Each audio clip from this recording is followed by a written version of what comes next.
Well, I agree, Alan. I agree with everything he just said on that advert just there. Well, hello there, listeners. You're back on Radio Flange Goblet, and we've just got time for a quick lowdown on just some of the things you can look forward to coming up on Radio Flange Goblet this spring.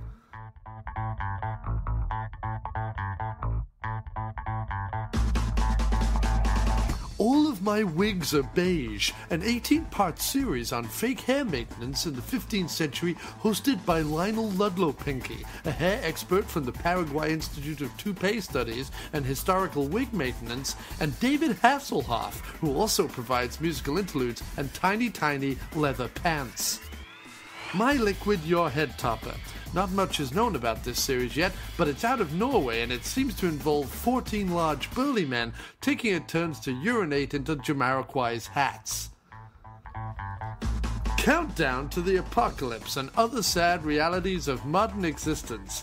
3 bearded professors from very prestigious schools from around the world, all with appropriate tweed jackets, attempt to watch an endless loop of ice caps melting, animals becoming extinct, and Donald Trump, but each week end up weeping hopelessly into a bucket. And lastly, Women Over 40 Get Naked Too, hosted in the nude, of course, by Sharon Stone, Julianne Moore, Helen Mirren, Susan Sarandon, Halle Berry, Jennifer Lopez, and a Patrick Swayze lookalike dressed as a Christmas tree, eating a bologna sandwich and occasionally interjecting outdated swear words and non sequiturs about Juliana Margulies. But now on Radio Flange Goblet, the After Movie Diet.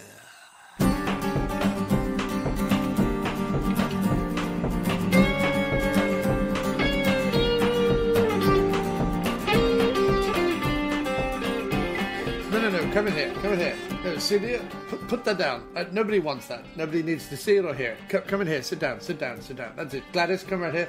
Janice, come. Look, all of you, come in here. You're really going to want to hear this. You're going to want to hear this right now. You know, right. Shut up. No, shut up. Everyone be quiet. Sit there. Right. Okay, George, I'm going to count you in, okay? And then you say the thing that we agreed upon. All right, here we go, George.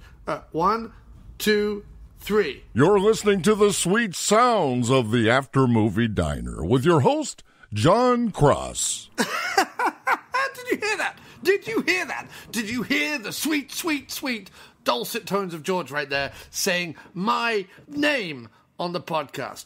My goodness, George, do that again. Say that again. I want to hear that again. Oh, it's so good. I hope you all heard that. Here we go. George, take it away one more time. The After Movie Diner with your host, Jon Cross. Okay, George, just one more time, but with like a different inflection, kind of like you're a bit weird and crazy. You're listening to the After Movie Diner with your host, Jon Cross. That's perfect. You sounded completely mad. Anyway, in all seriousness, though, that is the sweet, amazing, wonderful, deep, and vibrant dulcet tones of the now legendary, in my life, George Spike Reel. And you can find him over at voice123.com/Spike Reel. That's SPIKEREAL.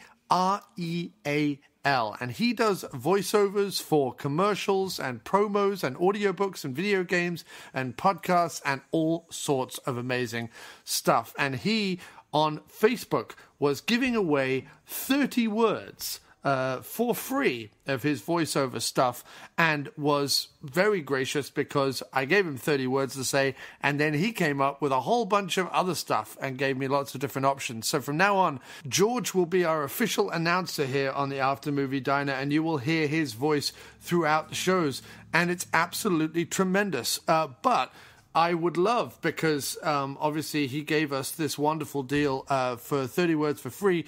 I would love people to patronize his service and use him for their shows. It's not expensive, and we'll do all sorts of voices, whatever you need and whatever you want to say, for very, very reasonable prices. So if you like what you hear from George Spike Reel, check him out over at voice123.com/Spike Reel, and that's REAL, even though his name is spelled RIEL.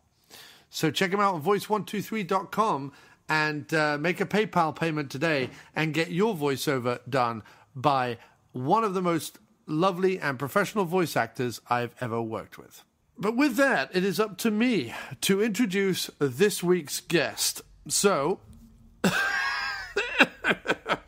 cue the music. To call our guest this episode a mere man would be a vast understatement.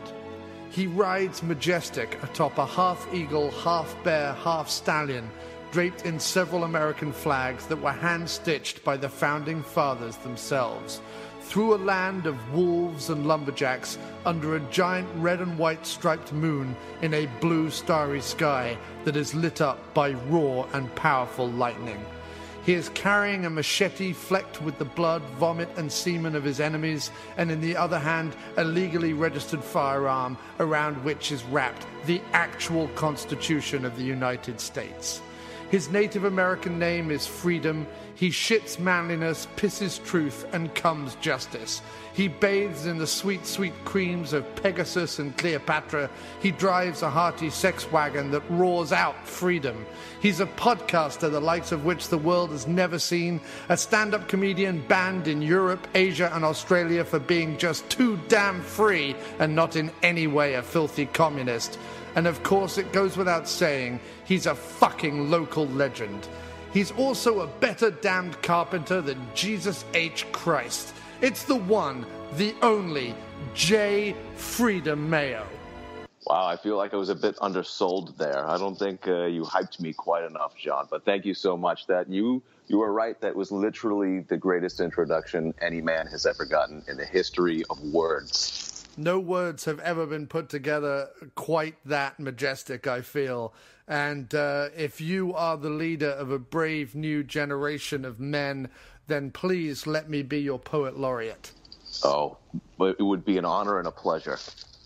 And, of course, Matt Farley, your merry minstrel. Let us not take him out of the equation.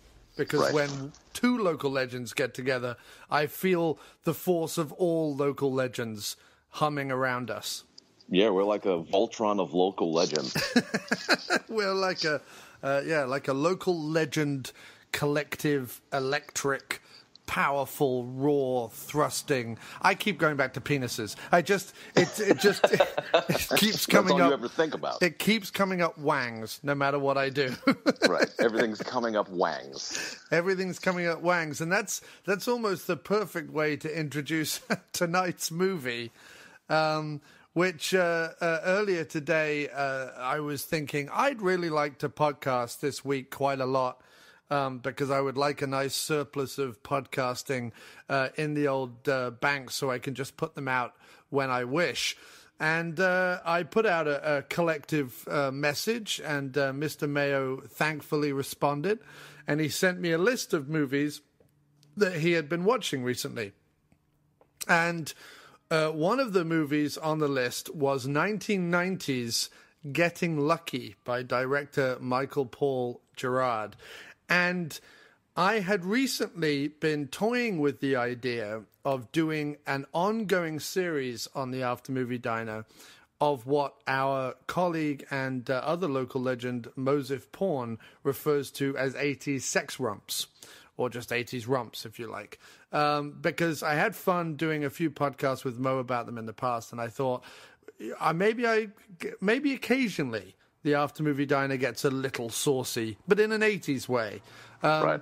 So when I saw Getting Lucky on the list, which is one of those, or certainly billed as one of those 80s romps, although it's late 80s, early 90s, I thought, sure, let's do that. I saw it on the list. What could possibly go wrong? Oh, ye of little faith. You didn't even look at the plot summary of that movie. You just saw, 80s sex romp. I'm going to watch that. You had no idea what you were in for. No. I mean, I knew that it involved a leprechaun, an alcoholic leprechaun, and I thought maybe it was going to go the way, because in the 80s, especially Charles Band, but also Roger Corman and Jim Wynorski and various people were making movies like, obviously Gremlins was the main one, but they did Ghoulies and Munchies, and there were like Terratoons, which was like cartoon ones, and then there was Doll Man and obviously Puppet Master. Like, everyone was getting obsessed with having, like, small stuff running around. Right. So I assumed that it would be a sex romp, but with, like, a comically tiny leprechaun kind of jollying up the proceedings. I didn't realize quite what it would be.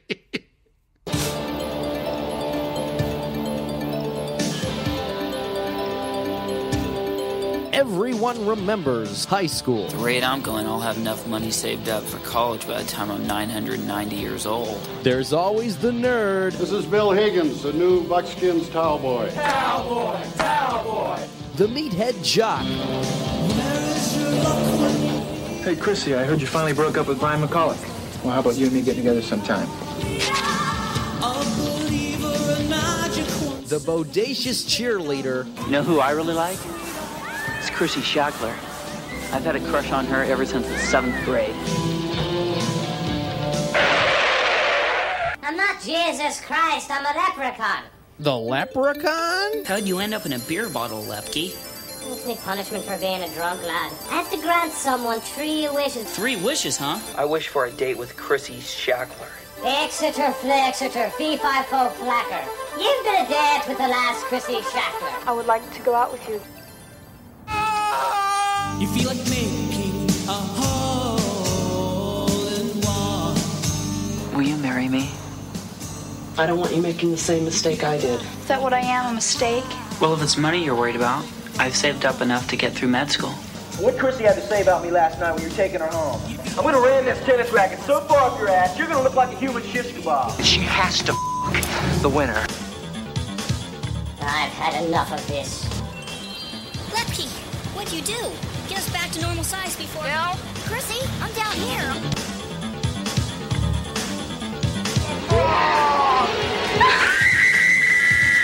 What were you planning on doing with this? Nothing. Don't you lie! Please give me another chance. I don't think so, Bill. Just remember, the minute you stop believing in magic, that's when your life starts turning into a big pile of horse pucky. What sorrow life can bring, it's love changes. I love you, Lepke. So, sir, did you want to, as I've done quite a lot of talking already, did you want to take it away with a little bit of the plot summary, and then we'll delve into specifics? Sure.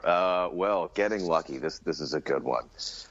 So high school nerd, he's trying to save the world and make a little money, so he decides that he's going to recycle empty bottles and cans to make a little bit of extra money. Maybe he can buy a car. Maybe he can even go to college. He stumbles across a bottle that has an alcoholic leprechaun stuck inside of the bottle. And the leprechaun explains to him that he cannot get out of the bottle until A, he sobers up, and B, grants 3 wishes to somebody. So they go on a whole bunch of hijinks where the nerd is trying to impress the local high school cheerleader and also not get beat up by the lead basketball player, whatever you call that, like the star basketball player. And, of course, all kinds of hijinks ensue when this raging alcoholic of a leprechaun, which is, again, stuck inside of a beer bottle, is trying to grant wishes but can't really do so because he's so drunk. All of this leads to the cheerleader falling for the nerdy guy and them trying to get married and live happily ever after.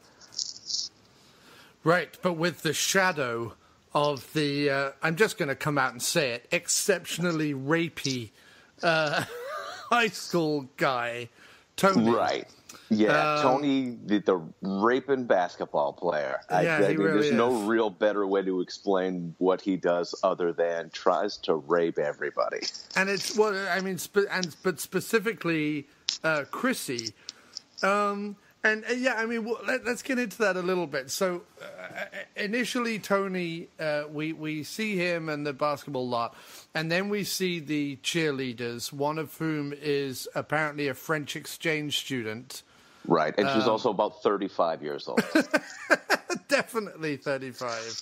Furthermore, this Tony the raping basketball guy is also about 30 years old. Oh, at least, at the very least. Now, the Babette, the French exchange student, when Chrissy is saying she's thinking of meeting Tony around the back of the gym, which is code for let's go fuck. Getting it on. High school style. Well, I thought high school style, but actually far more kind of... This is more like college style. Yeah, or even, insidious, disgusting criminal banker, behind a dumpster kind of style, really. Right, It's not pleasant. Anyway, all the ladies in the locker room say, but he's met me behind the gym, and he's met me behind the gym, and he's met me behind the gym.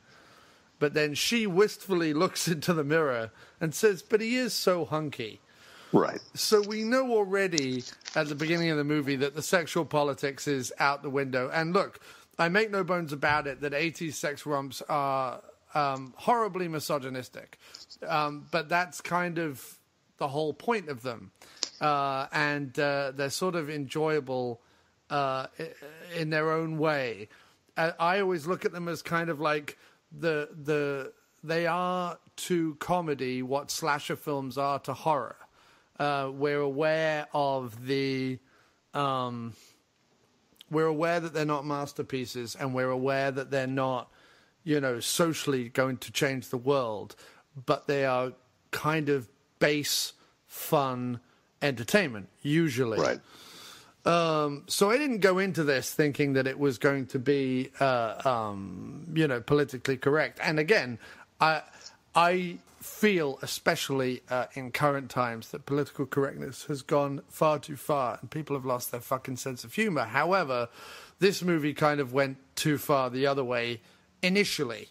Right. It kind of loosens up at a certain point. But I think the other thing to keep in mind here is also this is a Troma team release. Yeah. It's not a Troma-produced movie, but Troma did eventually release it. So keep in mind, Troma is well known for being over-the-top, sexualized, and tons of gore and political incorrectness.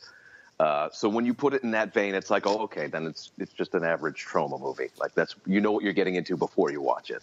Yeah, but I feel that even with Troma films, especially the ones they make, there's always sort of a heightened either fantasy element or surreal element, or like the way they make things is just in a heightened reality. And not to say that this is, perfectly realistic. It isn't. Of course, there's a miniature leprechaun in a beer bottle. But right. The biggest problem, and I'll say this before we go on so that we can then just go on and enjoy the movie, because I did ultimately kind of enjoy the movie, but for what it was. But I'll say this.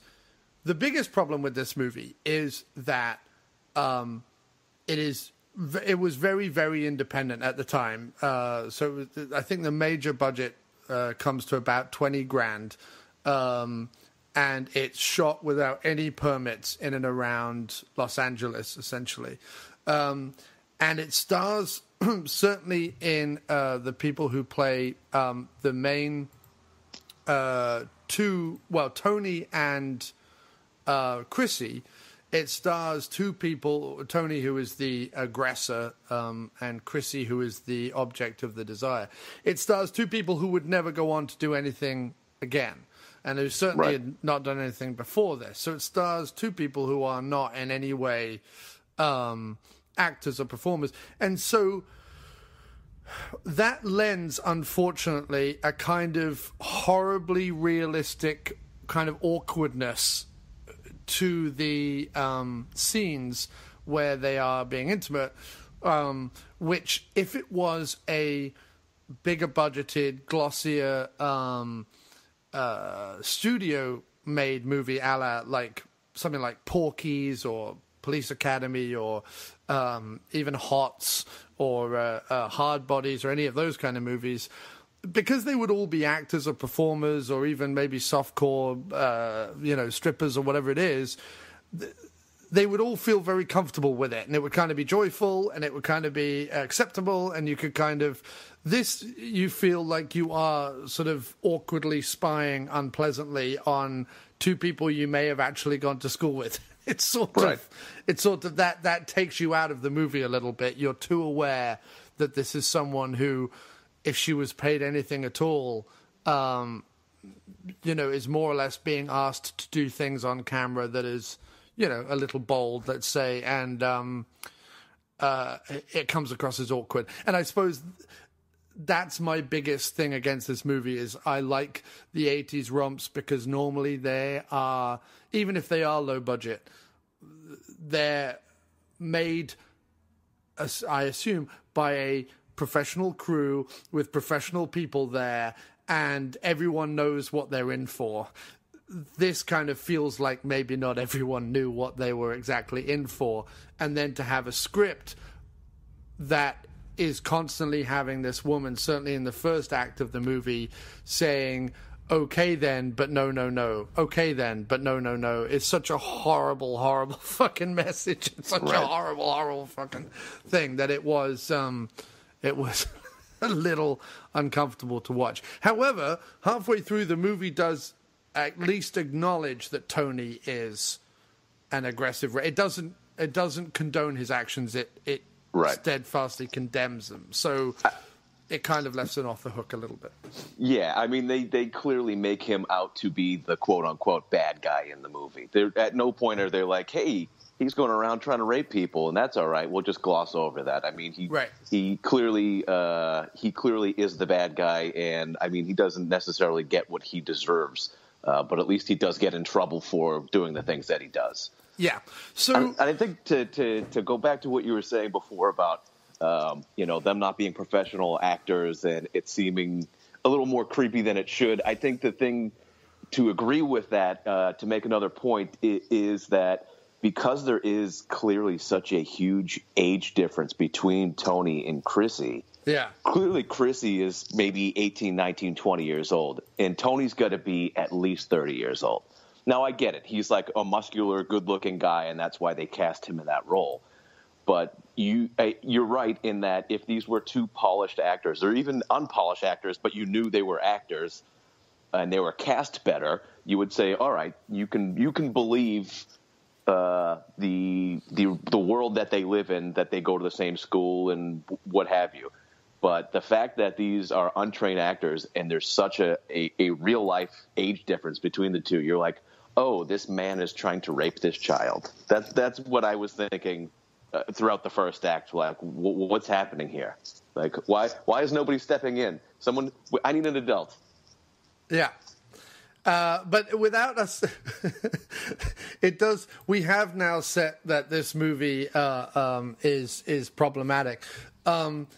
Saying that, though, this movie did, over the course of its very short running time of, I think it's about 85 minutes long, it did slowly win me over because it does kind of get inventive and goofy and weird and starts to kind of embrace the silliness of the situation, which is a lot more fun.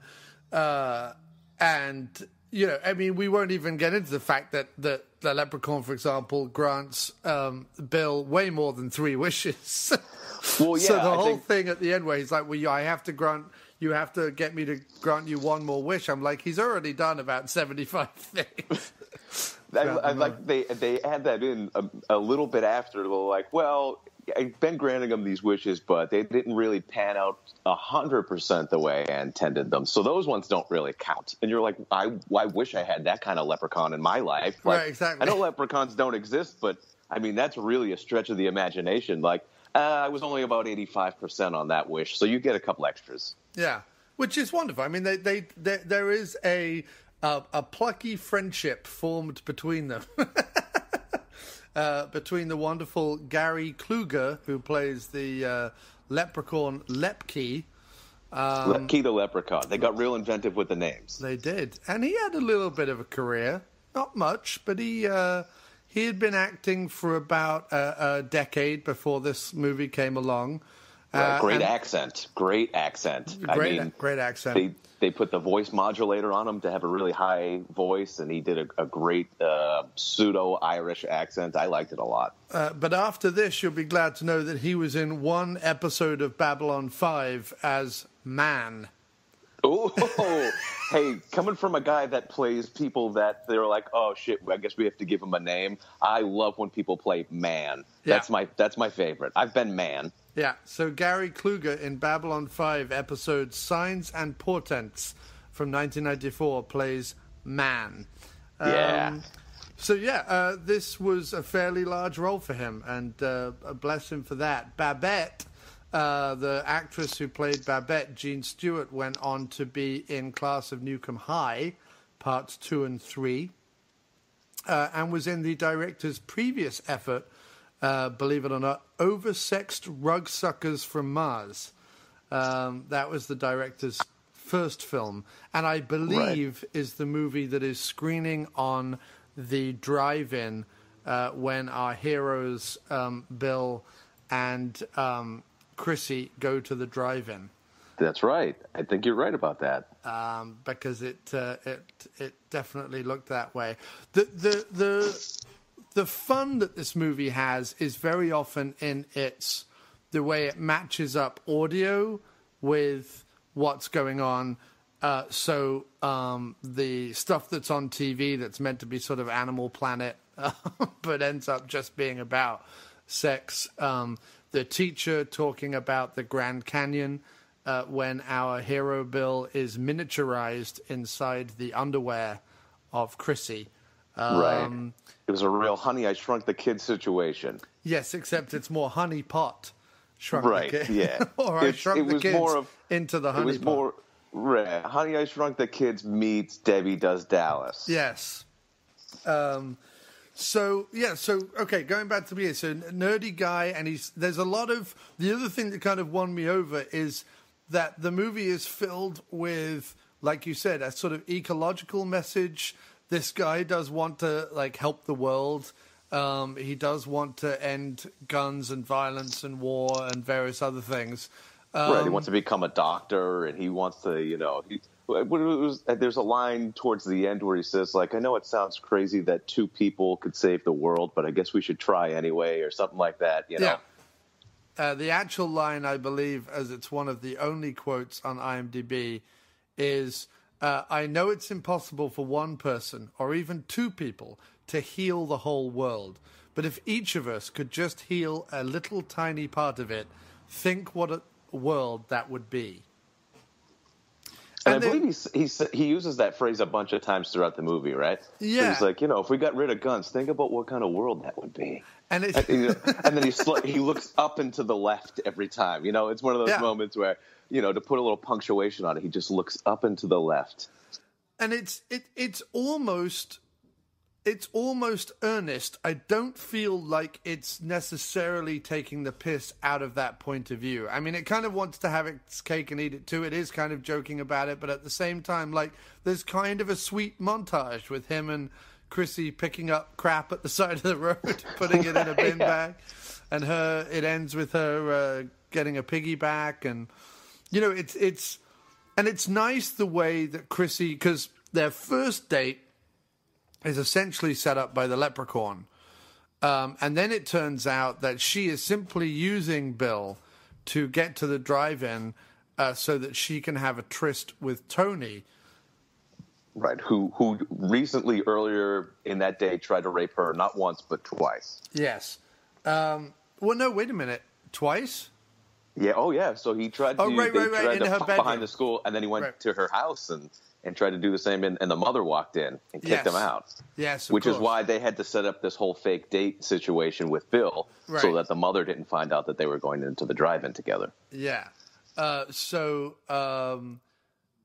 When that fails, again, Bill gets her home and doesn't hold it against her. He drives her home and doesn't hold it against her, and he also stops Tony again from having his way.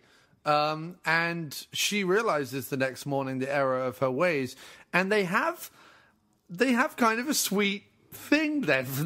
I know it's kind of stupid, but it is kind of sweet, right? Kind of the way they... I think she sees like, maybe he's not just a nerd. Like, he's a good person. Like, he's a nice guy. Like, why wouldn't I give this guy a shot? Because he's not like a handsome basketball player. There are other people in the world, you know? Like, she just never gave him a shot, I guess. And I think what's interesting is once you've seen the whole film, and this is why I would tell people to kind of sit through the awkward bits at the beginning, is that the movie, by the end of it, is essentially, first of all, it's on the nerd side. It's definitely on the nerd side. Secondly, it's definitely saying, you know that jock from high school? He's probably a rapist, you know what I mean? Like it's which may very well be true, depending on what school you went to. It's condemning those people. And, you know, and it has this, like, jokey kind of leprechaun, and then later on a police subplot, which is very silly and comical. But so I feel like in the script, the director's intention is to have some, like, positivity there. I don't think it's just to, like, I mean, obviously it just wants to show tits and ass as well, but that there is some underlying message. Not that I'm looking too deeply in it. It's written right there in the script, but I mean, yeah, they did try to write humor into it. They did try to write in a bit of maybe, I don't even want to say, like, I mean, to say that there's, like, social commentary in it, I wouldn't go that far. I don't think that they thought that far into it. But, you know, obviously they were trying to write a story with a protagonist and an antagonist. And you know, they were trying to, although the beginning is awkward with Tony being so aggressive, again, towards the end, you know, he does get in trouble for doing what he was doing. Well, he gets arrested, which is the first thing. And then later on, when he is set free, he then gets his comeuppance, and we'll talk about that nearer the end. No, I'm not saying there's social commentary or there's any worth to this film. Well, hey, it's for sheer entertainment value for someone like myself who, if you're not going to watch like a big Hollywood blockbuster, I like to watch a movie where at the end of the movie I have said to myself out loud, what the fuck am I watching? Yeah. But in a good way. Yeah. You know, like when you watch a good B movie, which I wouldn't even consider this a B movie. I just consider this like an average 80s indie flick. Yeah. But when you watch a movie like that or a B movie, I want it to be weird. I want there to be a raging alcoholic, tiny leprechaun stuck in a beer bottle. I want a high school kid to carry around a beer bottle that he talks into, and no one says a word about it. Yeah, like and it's super weird, but that's what I like about it. And it's sort of like, I know it's probably got about double the budget, but it's only one step up from, not in content, but in production value. It's about one step up from what Matt and Charlie do, from what Charlie and Farley do, in terms of, you know, these people who have never acted again, those were probably friends of the director. You know, he was at college at the time, and so the film was shot in 2 weeks. The director was living in a van when he made this movie, which does add a creep level to the... Right. So now we know why he wrote in the beginning parts, because I'm sure that's the kind of seedy lifestyle he was accustomed to. And the majority of the movie was shot in various locations without permits. And I read somewhere that he was still at... Oh, yeah. The exteriors for the high school were filmed at Santa Monica College in Santa Monica, California.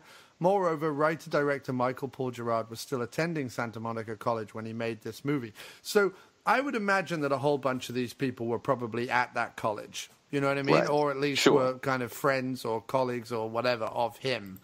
You know, except the odd one, like, for example, Jean Stewart, who played Babette. She had been in his first movie. Then she goes on to be in some other Troma stuff. So, you know, she had some aspiration. She was actually trying. Right. And, you know, because I'm sure Uncle Lloyd saw her in this and went, oh, do you want to be in some of our other movies, you know? Uncle Lloyd saw her and was like, I can use those tits again. Yeah, exactly. And then he did. Yeah. And then he absolutely did twice. He absolutely did twice.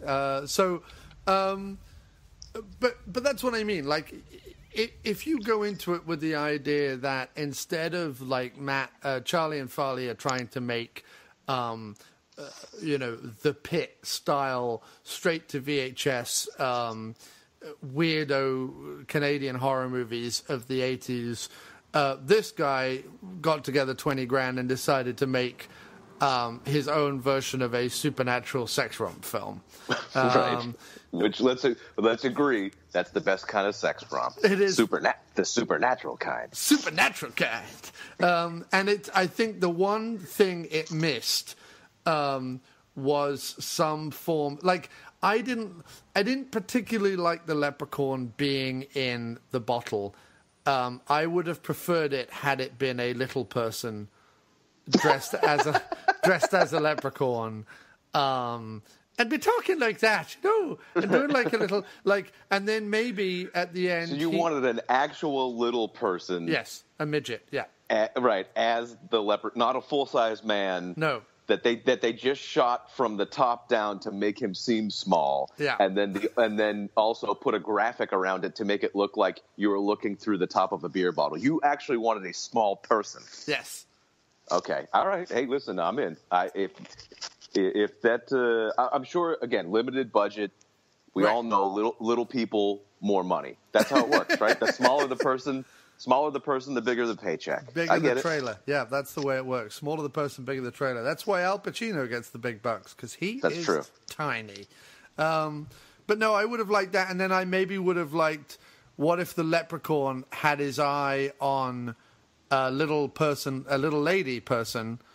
I don't know what the term is. A little person who is a lady, a female. I think they call those women. I'm pretty sure they call that a woman. A tiny, tiny woman. Right. Who also maybe had a shower scene. What I'm basically trying to say is I want to see a midget lady naked in the shower. That's really what that's why they created the internet, I'm pretty sure. No, I've seen it, but I want to see it in this movie. Oh, okay. Well, I mean, I feel like that's a bit awkward. You know what? That would be a fun thing for the diner patrons to go ahead and explore the internet. Yes. See if you can find a good sex romp that has a little person in it, that has a nude scene. Yeah. Mo Porn, look that up. Mo Porn, I feel like you're the man for the job. Yeah. Let us know. And it has to be a legitimate sex romp. It can't be just a porn movie or a softcore porn movie. It has to be like a legitimate... Because the thing about sex romps is 90% titillation. Like most... If you think about it, most of them, even Porky's and stuff, it's not like full-blown shagging all the way through. No. There's a plot. There's a reason, that they're doing the things that they're doing. There just happens to be an abundance of nudity. Right. So that's kind of what it is. And there's always music. A sex romp always has either a theme tune or some rockin' music or whatever.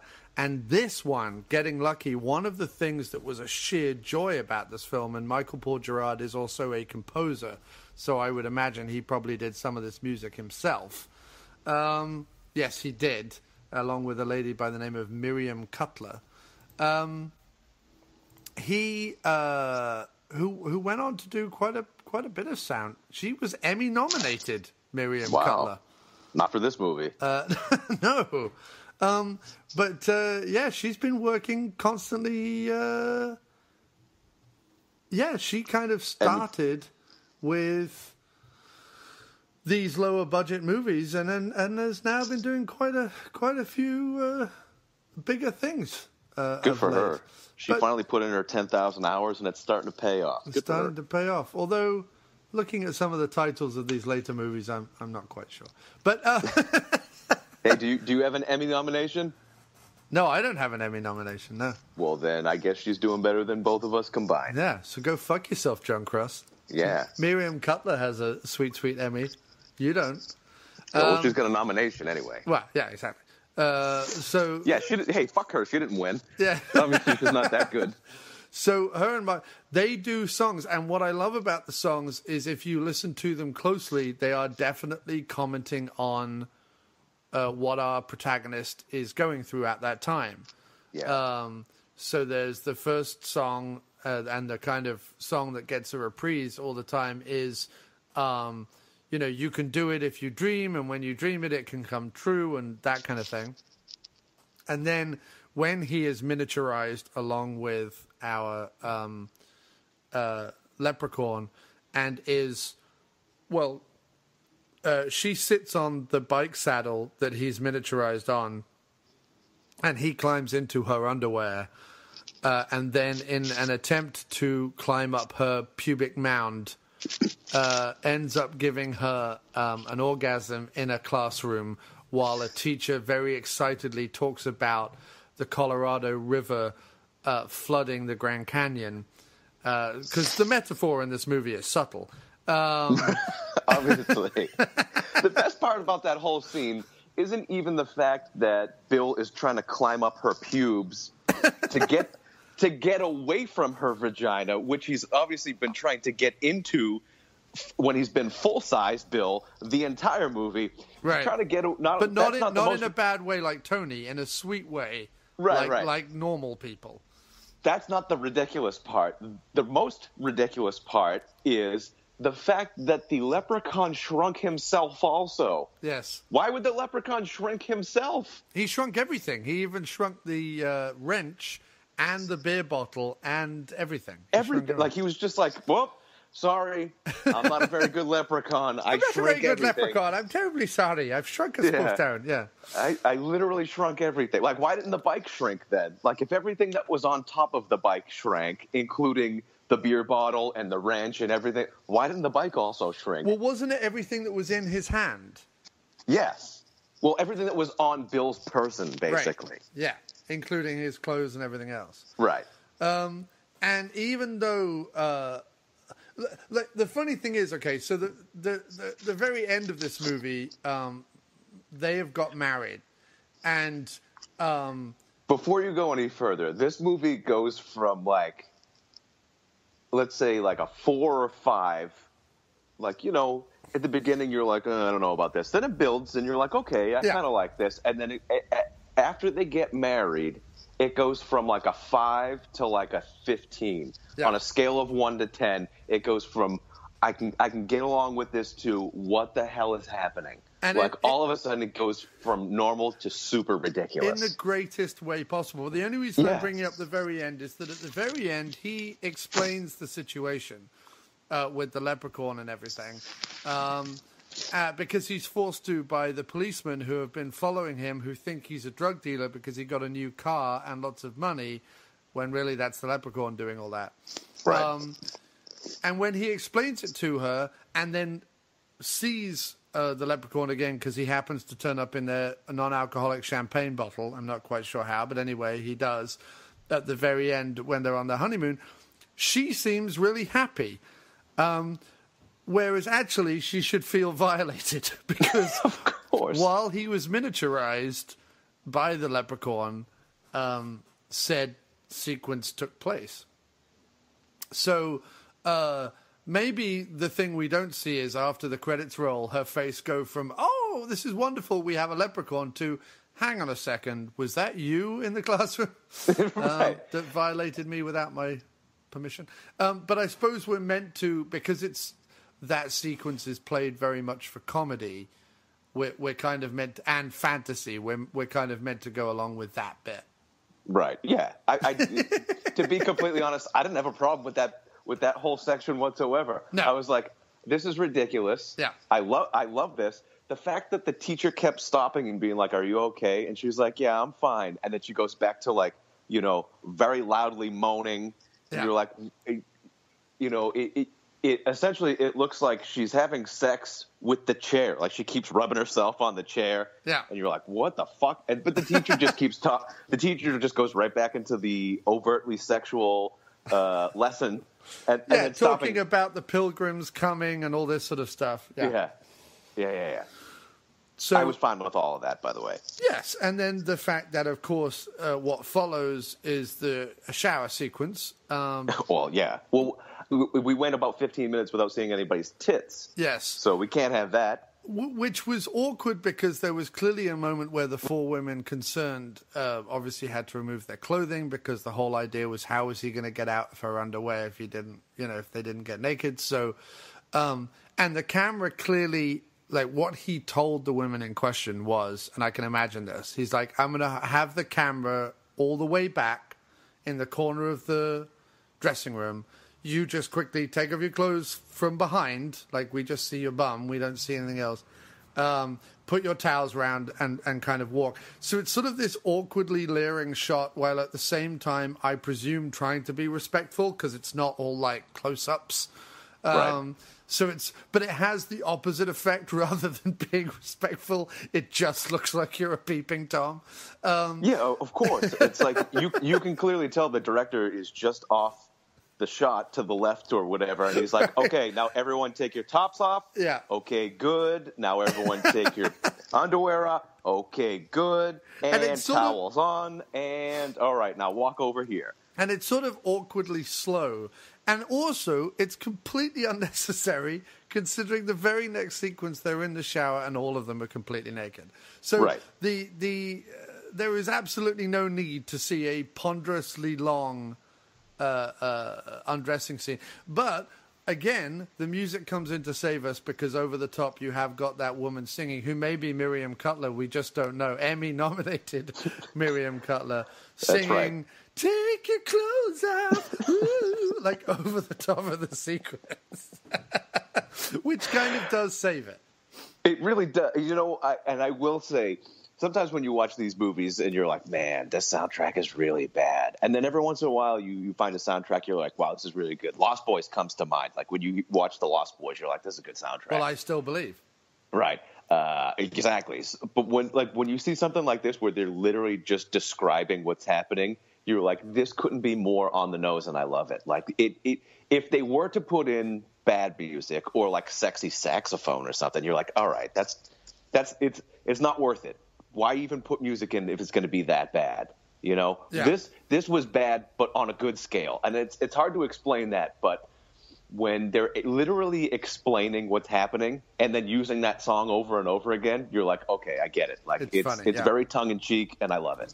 And it's where Jean Stewart as Babette gets her moment in the, I was going to say her moment in the sun, but it's her moment in the shower, complete with soap. And we get the adventures of miniaturized Bill in the water, slowly being sucked towards the drain. He clings onto the soap for dear life, which then gets rubbed all over Babette. And then just before they hit the drain again, decides to regrow himself, become large again, use the leprechaun's power, Lepke's power to make him big again.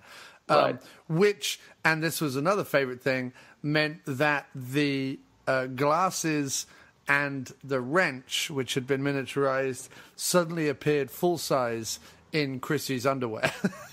Right. To which Obviously. she wasn't that bothered by it. She just kind of pulled them out and threw them in her locker. And later didn't. Oh, what is this wrench doing in my panties? No big deal. Which I did enjoy. I enjoyed that a lot. And I thought it was fun the way he resized himself in the shower. Babette screamed, but then later Babette went, had I known it was you, I never would have screamed. Right. She was up for it. She was quite happy that he saw her naked. Yeah. And then she likes a good peeping Tom. Why not? Then there was the awkward scene where she went from, I don't think we should see each other, to I think we should go steady. And I never quite followed that. That she seemed to go from we shouldn't be together to let's go steady very quickly. Well, she clearly has bipolar, because she was like, I'm gonna go bang Tony, and then they start like fooling around. She's like, but I don't want to have sex. And you're like, well, what are you doing? And this is another example of that. She does the same thing with Bill. Like they start fooling around when they're just sitting on the lawn or whatever. They're just kind of hanging out and looking at the stars, and they start fooling around. And then she's like, nah, I changed my mind.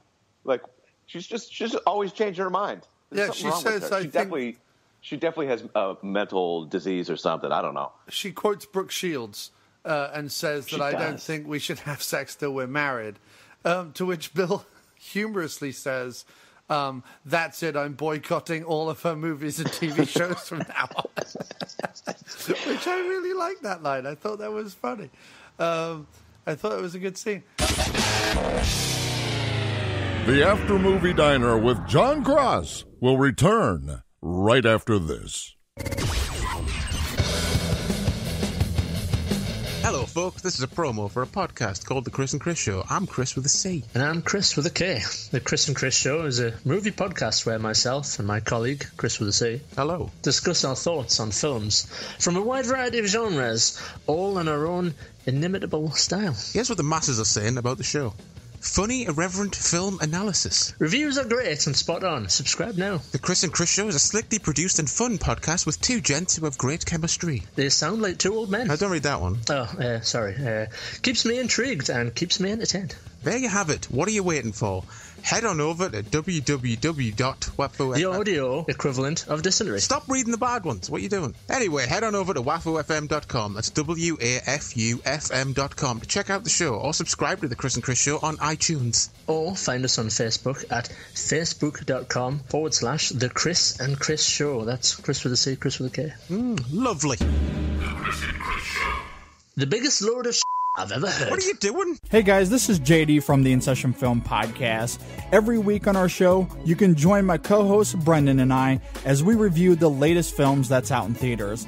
It also inspires us to discuss a top 3 list of some sort, and we have a lot of other fun movie discussions as well. It's always a blast. And we also have a show on Fridays called our Extra Film Podcast. This is a show that gives us the space to talk about the latest indies and art films and other classics that we normally just don't get to talk about on our main show. You can find our podcast on iTunes, Stitcher Radio, SoundCloud, TuneIn Radio, Player FM, and more. In fact, you can just see everything about us, including our social medias, at InSessionFilm.com. So join us every week. We'd absolutely love to have you.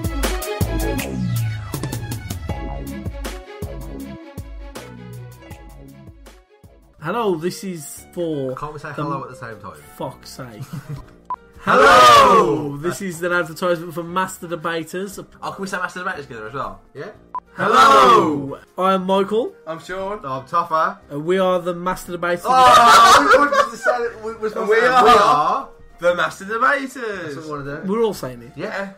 Hello! I'm Michael. I'm Sean. I'm Toffer. And we are the Damn it, Master Sean! Debaters. I thought we were just doing...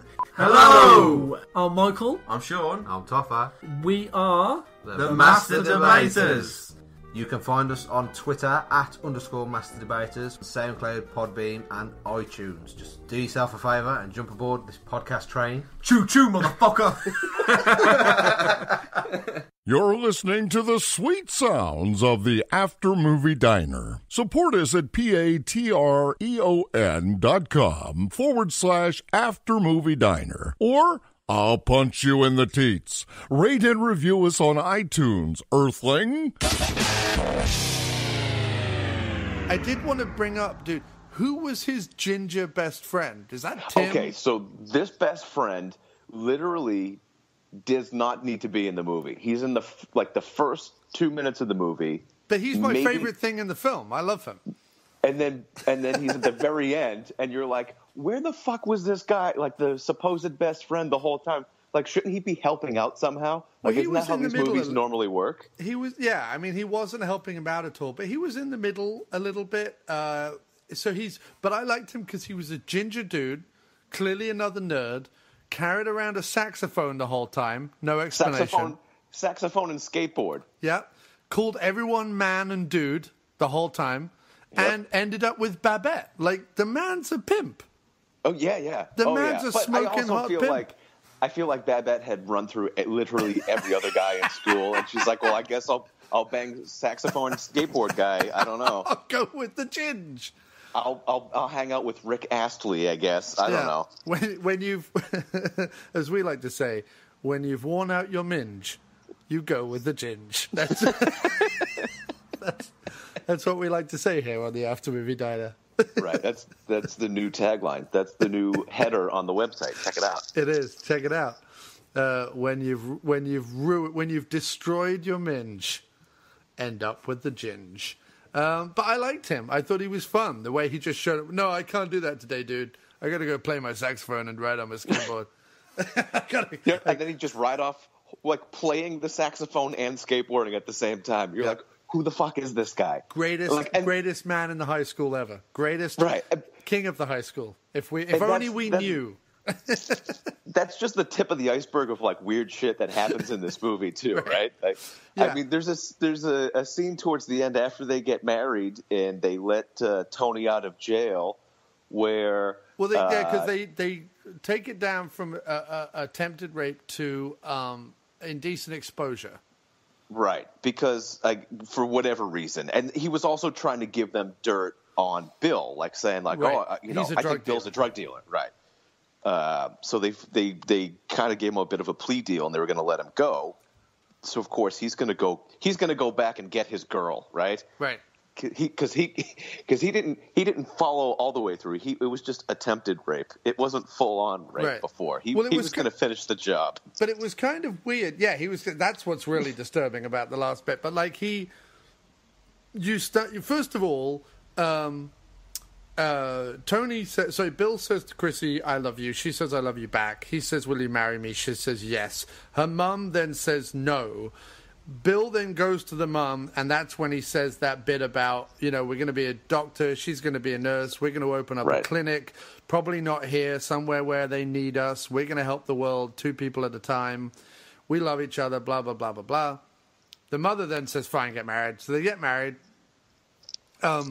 They get into his dad's car. This was another continuity error, I'm sure, probably because the Pinto really did break down, or it was his friend's car and he didn't have access to it. But the Pinto that the leprechaun made appear apparently finally broke down, yet we just saw a sequence where he asked the leprechaun for enough money for gas and repairs on the Pinto for the next X amount of years. Yeah, so he said like 5 years or something. Yeah. Yeah, he literally planned out all of his money to pay for all of his future expenses, including the car itself. Yeah. And then literally the next day, the car's gone. Yeah.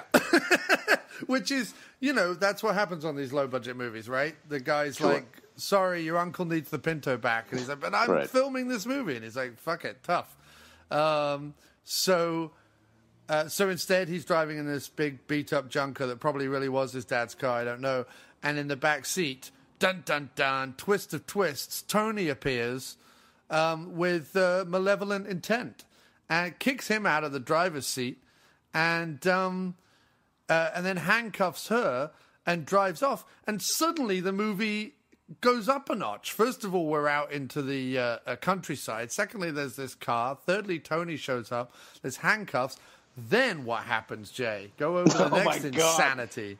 So they drive out to the middle of nowhere, and all of a sudden, as he's running down the road, Bill sees a guy standing on 2 horses.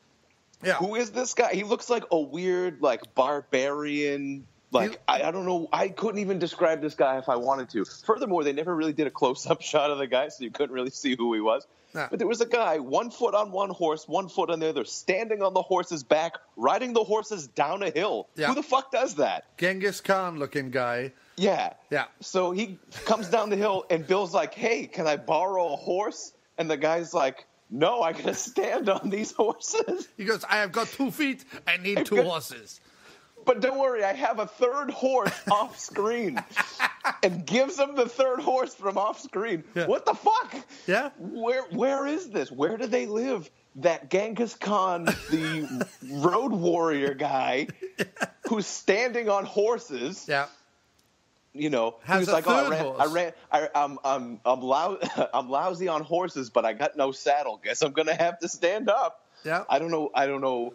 So now there's a pursuit between Bill on a horse and Tony in the stolen dad's car. But as he rides off on the white horse to get his lady back, because there was a thing earlier about like a white knight and a princess or something like that, and this is sort of the fruition, that coming to fruition. But what's funny is, as he rides away from the Genghis Khan looking guy, he's like, he will never catch up with him. What a fucking loser. Like, the Genghis Khan dude is like insulting him. Oh, and I forgot to mention the first thing that made me really, really laugh was when they were at the drive-in and Bill gets out and is calling for Chrissy. People in the background going, "Shut up, you bastard!" That really made me laugh. I thought that was hilarious. So anyway, Genghis Khan insults him. He rides off, and then what happens? Right. All right. So he eventually catches up because Tony decides, all right, here's a good spot for me to accomplish my original intent of rape. So they pull off. He gets out. He drags Chrissy out of the car. Eventually, Bill catches up to them, and coincidentally enough, there's some people having a picnic nearby. Yeah, not only that, but Tony has picked the one place where he is going to take his chained up, bride, right by a couple having a grill out picnic. Right. Yeah, and I'll pull over here. There's people here. Obviously, this is a good place to pull over. There's literally no one for miles except for Genghis Khan standing on horses and these two people.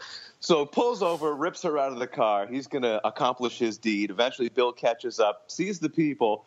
They're cooking kebabs on the grill. So, of course, what's going to happen? Kebab sword fight, clearly. Yeah. They just rip hot metal off of the grill with meat and vegetable on it, and they're like, okay, sword fight time. Clearly, that's the only way we can solve our differences. Tony does it, and Bill goes, now look what you've done. You've ruined this lovely people's picnic. Right. And Bill is so concerned about everybody else that he's like, oh, I'm sorry about ruining your picnic. Like, no, but now I got a sword fight. So they literally start kebab, skewer, sword fighting. Yeah, with Tony going on about... this is just like nature. Whoever wins this fight gets to fuck Chrissy. The mayor looks on while the two stallions fight. And then... Right. And then there literally is two horses fighting in the background. Genghis Khan, again, lousy with horses. There's just fucking horses everywhere. And there's two horses like going at it. They're kicking each other. They're like, they're literally kicking each other and going... And so, you can see a little bit off in the distance, and then, like, it slowly goes into focus. Ooh, horse fight.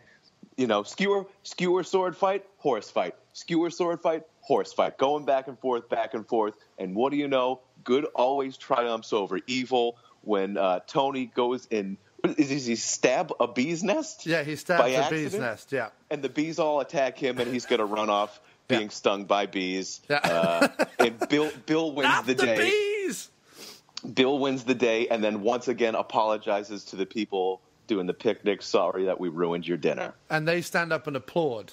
Right. Well, obviously, when you see someone win a duel, you stand up and applaud that man. So just when you thought, like, it's going to end with them getting married. Nope, there's this whole other situation with horses and fighting and kebabs and picnics and people and clapping and things. And then you think, right, now it's going to end. But no. We go to the Motel 6 or wherever the hell they're staying for their honeymoon. It's like the No-Tell Motel is where they go. The sleazy, scum-ridden, probably syphilis sheets motel. Right. And the two cops, which I just thought that subplot was over, they show up. Yeah, they kick in the door Miami Vice style. And the best thing is, because... Bill is trying to remove Chrissy's handcuffs with a nail file, and the two police burst in and put that nail file down as if it's a deadly weapon, right? Which I like. And then they go through all the stuff. So they're saying, like, you're a drug dealer and you mailed something to Ireland. And then he tells him the full story about the leprechaun and everything like that. He says, well, you might not be dealing drugs, but you're certainly on them because that story is ridiculous. He doesn't find any drugs, but he finds a bottle of champagne under the bed, but it's non-alcoholic champagne, so they've got nothing on him. And as he goes to leave, he says, do you have a spare handcuff key? And then he undoes the handcuffs. You look like there's going to be trouble in paradise because Chrissy's like, why did you lie to them? I thought the whole point was we were always going to be honest, and I can't believe you told that story. And And then just as that's about to happen, he opens up the champagne, and in the leprechaun's inside there. So that kind of answers the thing. He didn't lie to her. They're all honest, happiness, and it ends. Right. But what we don't know is if he mailed the leprechaun in the beer bottle back to Ireland, how the fuck did he get back into this champagne bottle? A full champagne bottle at that. Well, they say that it got lost in the mail. Right. That's the explanation there. So somehow he got transported into a different bottle, which is great. I mean, but Jay, there was a man riding 2 horses. But Genghis Khan was standing on 2 horses. I think that's what they should have called this. If they called this movie Genghis Khan Standing on 2 Horses, I would own stock in that movie. That's how many times I would purchase that movie. They'd be like, why don't we just give you some back end? It'd be much easier. Yeah, and it's sort of first of all, that really does save it. Like, the more surreal it becomes and the more ridiculous it becomes, it does save it. I like the fact that when he was inside her underwear, for example, she had a mass of thick black pubic hair, because this was the late 80s, and that's how we rolled back then, and I think we should roll like that way again. I really do like thick black, matted. That's really how pubes should be. I mean, I don't know. Again, I'm not the aficionado here. I'm certainly not the Hugh Hefner of this situation. Right. But again, I feel like if you're gonna have a lot of pubes and you're a blonde girl, you should definitely have thick black pubes. Black pubes, yeah. That a miniaturized version of your future husband can climb up. Can hastily climb up and fall into your vagina. Yeah. At one point, he falls into her vagina. Yeah. He does. And so I think in a weird way, because I was texting you at the beginning of the movie and being like, wow, okay, fuck, what? Like, yeah, not sure what this is all about. Yeah, I tried to warn you. But I think, like most Troma movies, it gets through and gets by on sort of joyful nonsense and guts and spirit and what and stick it all together with spittle and snot kind of thing. You know what I mean? Right. And it does have some good ideas in there, and the music is good, and it's not edited sloppily. Like, it's edited pretty well. Like, it flows, it moves as a story. And the things that happen, the guy showing up with the horses, and then the horse fight, and the sword fight, and all that kind of stuff. That stuff's ridiculous, but it does all flow from beginning to end. You do believe that this is like 1 or 2 weeks in the life of these kids. Right. Like, at no point are you like, what the, like, are they jumping around in time? And like, at no point are you like, this is unbelievable. Yeah, the horse fight in the fucking guy with the horses was ridiculous, but it was still somewhat believable. And I loved the 2 cops, the leather jacket, popped collar, Miami Vice style cops. I like those a lot.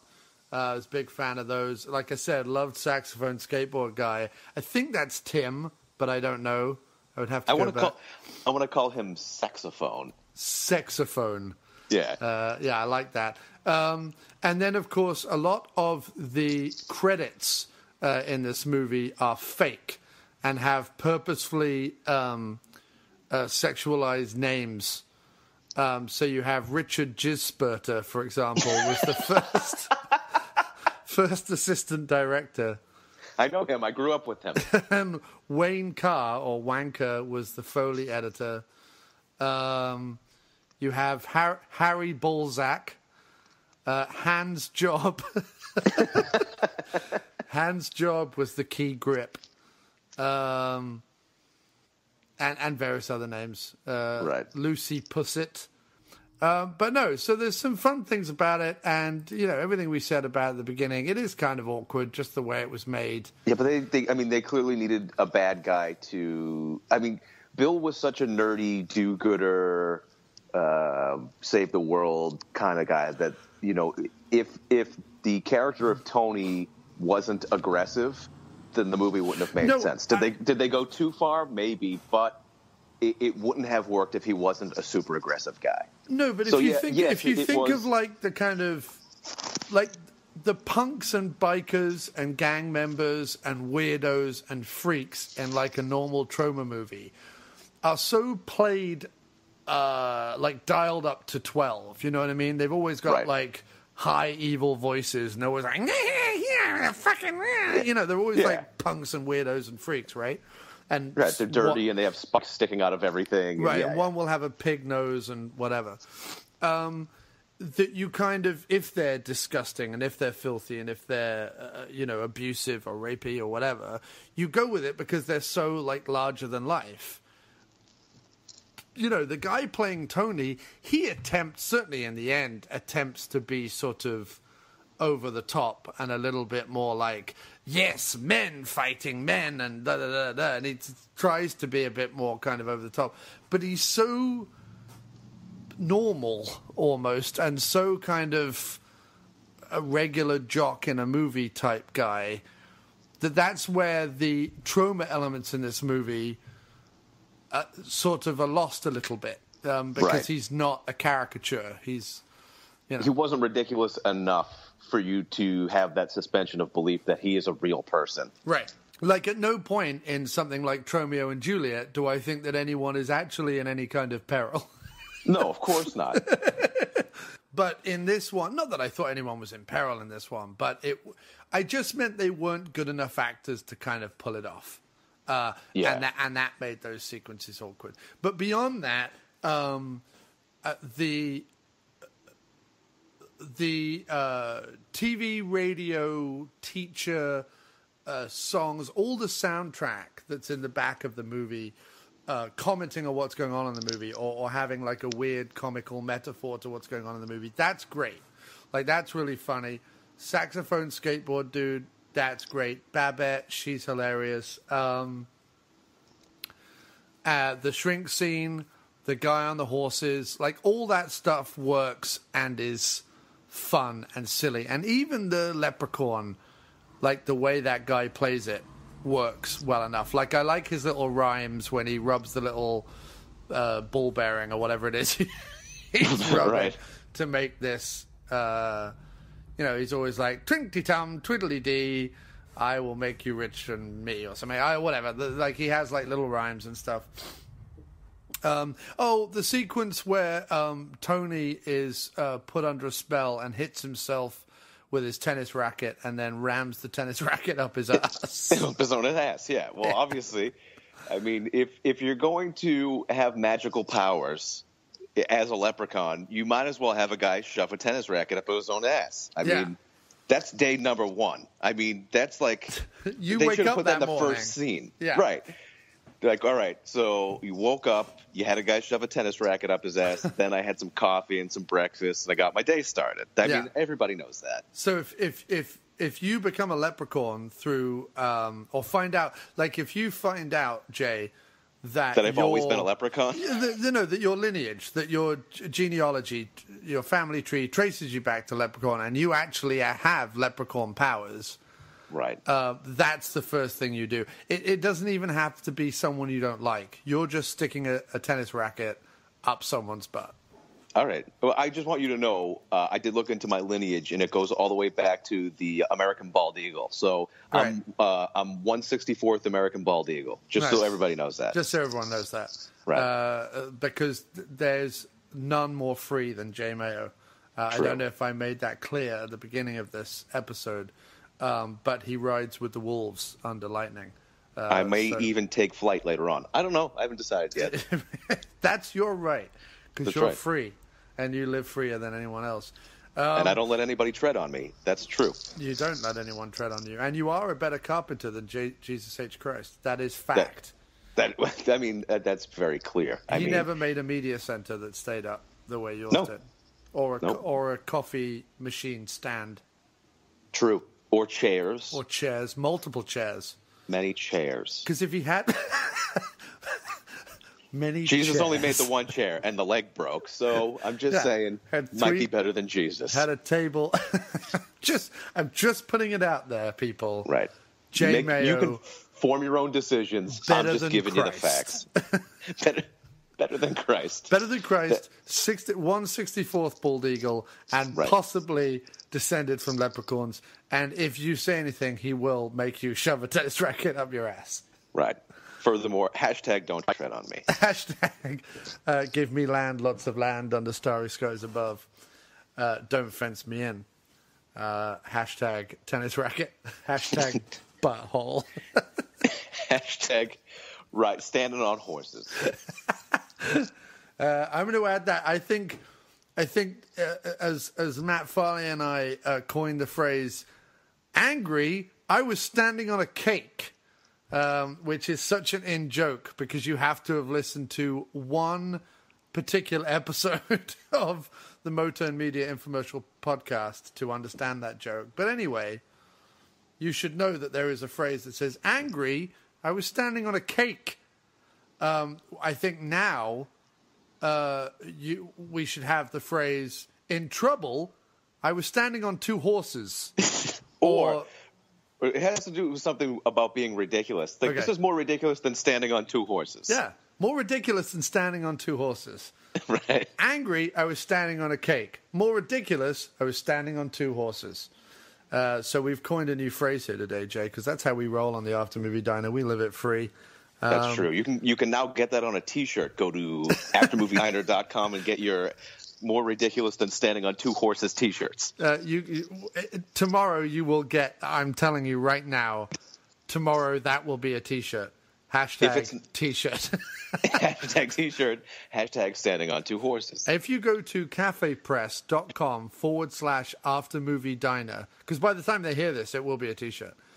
If it's not, I literally am going to set your house on fire. I just need everybody to know that. So go to cafepress.com/aftermoviediner. And the T-shirt, is it going to be hashtag standing on two horses? Is that the T-shirt? No. I think it should just be it should just say something like more ridiculous than standing on two horses. More ridiculous than standing on two horses.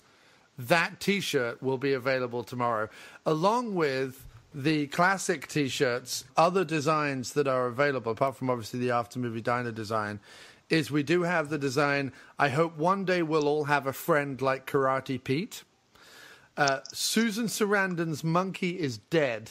That's a T-shirt you can buy over at cafepress.com/aftermoviediner, as is the T-shirt Don't Knock the Quack. So these T-shirts are already available, and I will be adding to that tomorrow. More ridiculous than standing on two horses. I love it. Yeah. Straight up and down. Hashtag Genghis patrons, Khan. You need hashtag Genghis Khan. Hashtag Genghis Khan. Hashtag tennis racket butthole. Hashtag tennis racket. So all the diner patrons need to go to the Cafe Press site. Go to aftermoviediner.com, click through the link, and buy yourself literally one of each of the shirts. Yeah. Maybe two. If you want to get a backup, I recommend that, because you never know. Maybe you'll spill something on it.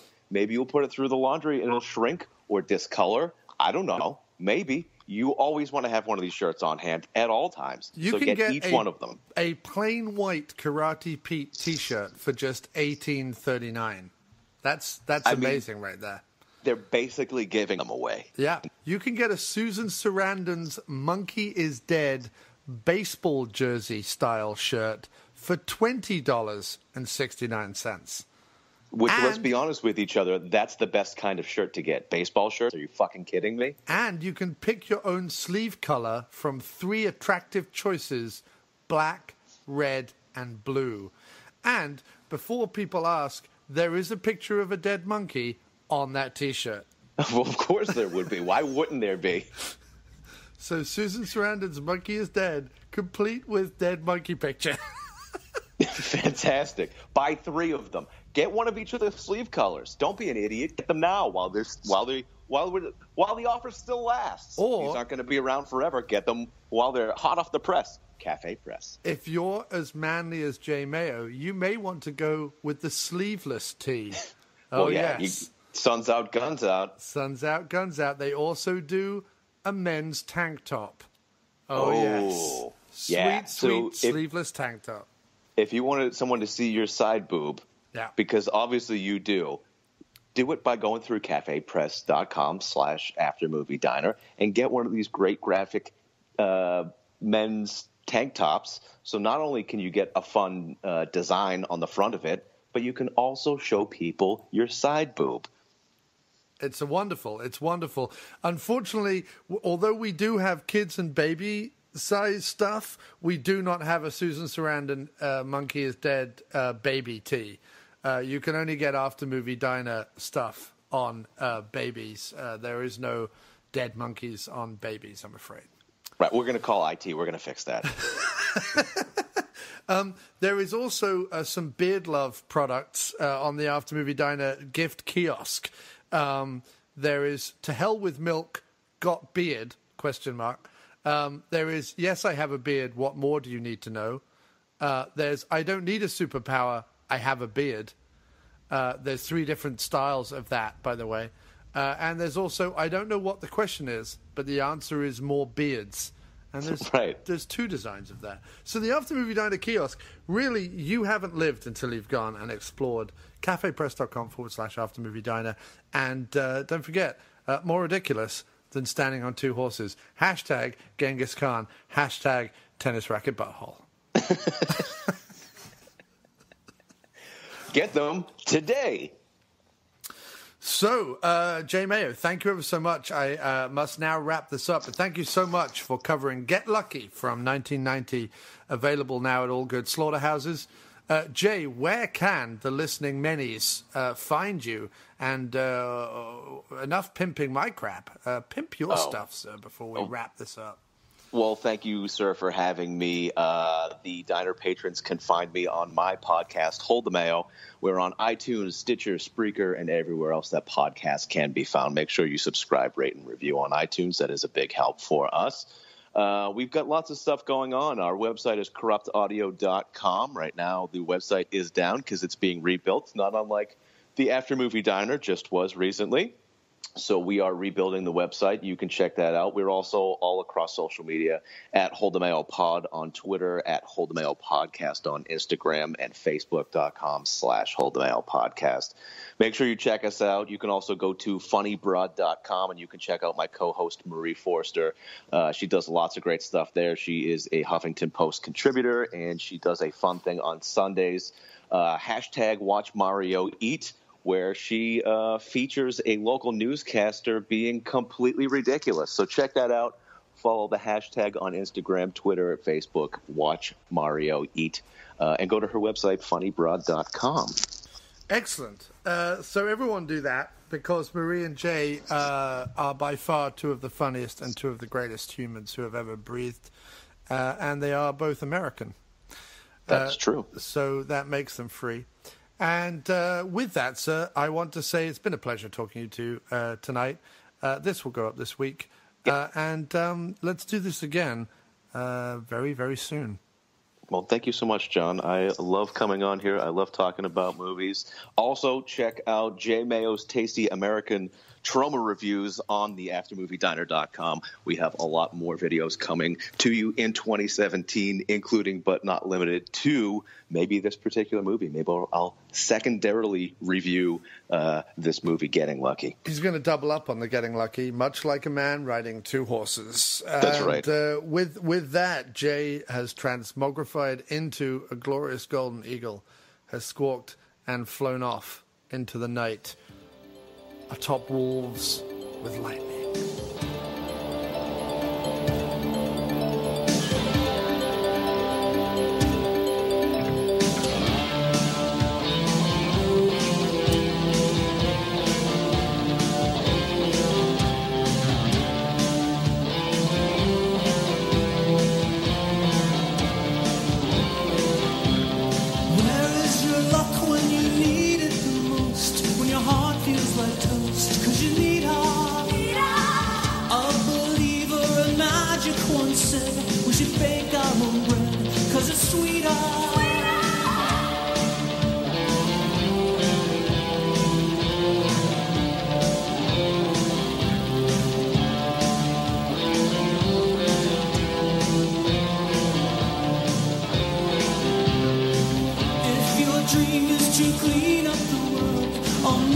right, girl, you can have it.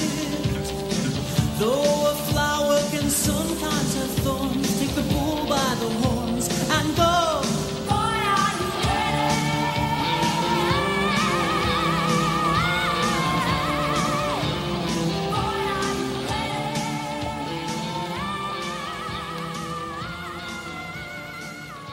you You've been listening to the After Movie Diner with your host, Jon Cross.